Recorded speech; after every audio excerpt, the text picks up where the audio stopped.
ఏ పార్టీకి magic figure ఇవ్వలేదు అక్కడి ఓటర్లు. హంగ్ రిజల్ట్ తో 3 పార్టీల మధ్య దోబూచులాడుతోంది మున్సిపల్ పీఠం. అధికార కాంగ్రెస్ పార్టీతో పాటు ప్రతిపక్ష పార్టీలు ఆ మున్సిపాలిటీపై జెండా ఎగురవేయాలని పంతాలు పట్టాయి.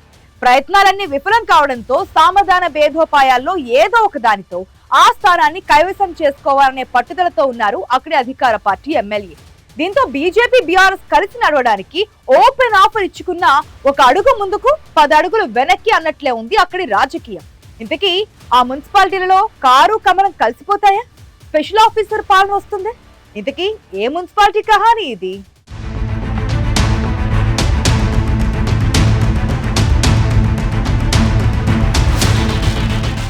మున్సిపల్ ఎన్నికలు ఎప్పుడో ముగిశాయి. కొత్త పాలక వర్గాలు కొలువుదీరాయి. తెలంగాణ రాష్ట్రమంతా మున్సిపల్ ఎన్నికల హీట్ తగ్గినా ఉమ్మడి ఆదిలాబాద్ జిల్లాలోని ఆ మున్సిపాలిటీలో మాత్రం సెగ కొనసాగుతూనే ఉంది.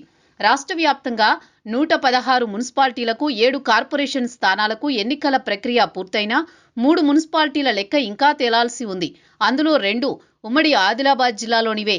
నిర్మల్ జిల్లాలోని ఖానాపూర్తో పాటు మంచిర్యాల జిల్లాలోని క్యాతన్పల్లి మున్సిపాలిటీకి చైర్మన్ ఎన్నిక జరగాల్సి ఉంది.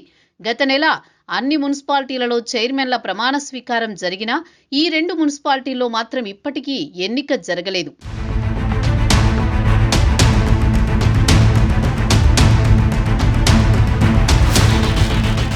మంత్రి వివేక్ ఇలాకాలోని క్యాతన్పల్లి మున్సిపాలిటీలో హై డ్రామా కొనసాగుతోంది.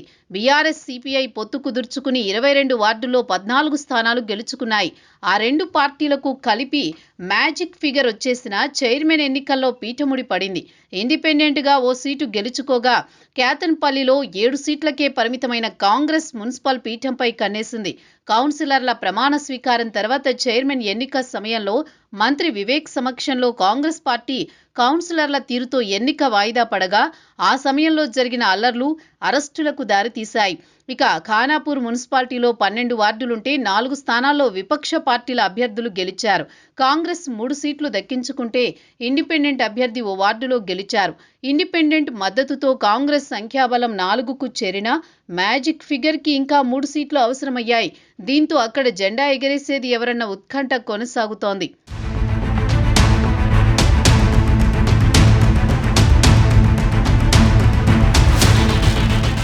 ఖానాపూర్ మున్సిపల్ స్థానాన్ని దక్కించుకోవడానికి ఎమ్మెల్యే వెడ్మ బొజ్జు పటేల్ విశ్వ ప్రయత్నాలు చేశారు. ప్రతిపక్ష కౌన్సిలర్లను తమ వైపు తిప్పుకోవడానికి అన్ని ప్రయత్నాలు చేసినా కాంగ్రెస్ కి అక్కడ పరిస్థితులు అనుకూలించలేదు. ఆ తర్వాత పార్టీ అధిష్టానం మున్సిపాలిటీలకు ఇన్ఛార్జీలను నియమించినా వారి ప్రయత్నం కూడా సక్సెస్ కాలేదు. కాంగ్రెస్ ప్రయత్నాలకు గండి కొట్టాలనే వ్యూహంతో బీఆర్ఎస్ కి మొదట బీజేపీ ఓపెన్ ఆఫర్ ఇచ్చింది. చైర్మన్ పదవి బీఆర్ఎస్ పార్టీకే ఇస్తామని ప్రకటించింది. బీఆర్ఎస్ పార్టీ కూడా ఈ ఆఫర్ ని స్వీకరించి 2 పార్టీల చైర్మన్లు 5 ఏళ్ల పవర్ షేరింగ్ చేసుకుంటుందని ప్రకటించింది.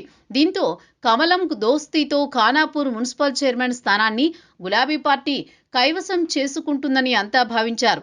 కానీ గత కొద్ది రోజులుగా ఈ 2 పార్టీల కౌన్సిలర్లు సైలెంట్ గా ఉండడంతో ఏం జరుగుతుందో అర్థం కాని పరిస్థితి ఏర్పడింది.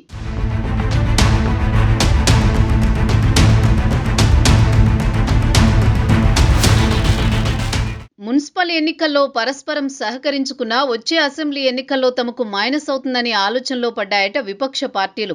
వచ్చే ఎన్నికల్లో బీఆర్ఎస్ నుంచి జాన్సన్ నాయక్, బీజేపీ నుంచి రితీష్ రాథోడ్ ఖానాపూర్ నియోజకవర్గ బరిలో దిగే అవకాశాలున్నాయి. ఇప్పుడు 2 పార్టీలు ఓ అవగాహనకొస్తే తర్వాత పరిస్థితి ఎలా ఉంటుందోనని బీఆర్ఎస్, బీజేపీ వెనకడుగు వేస్తున్నాయంటున్నారు. ఇప్పటికే హైకోర్టు 3 వారాల్లో మున్సిపల్ చైర్మన్ ఎన్నిక నిర్వహించాలని చెప్పింది. కానీ గడువు దాటుతున్నా ఇప్పటిదాకా ఇంకా ఎన్నిక నిర్వహించలేదు. అధికారులు చైర్మన్ ఎన్నిక జరిపిస్తే కారు కమలం పార్టీలు కలవకపోతే స్పెషల్ ఆఫీసర్ పాలన వచ్చే అవకాశాలు కనబడుతున్నాయి. ఖానాపూర్ మున్సిపాలిటీని ఎలాగైనా కాంగ్రెస్ ఖాతాలో పడేలా చూడాలని ప్రయత్నిస్తున్న ఎమ్మెల్యే బొజ్జు పటేల్ సక్సెస్ అవుతారా? విపక్ష పార్టీలు 2 దోస్త్ మేరా దోస్త్ అంటూ కలిసి నడుస్తాయా? చైర్మన్ ఎన్నిక జరిగేలోపు ఖానాపూర్ మున్సిపాలిటీ రాజకీయాలు ఏ టర్న్ తీసుకుంటాయనే ఉత్కంఠ అయితే కొనసాగుతూనే ఉంది ఇంకా.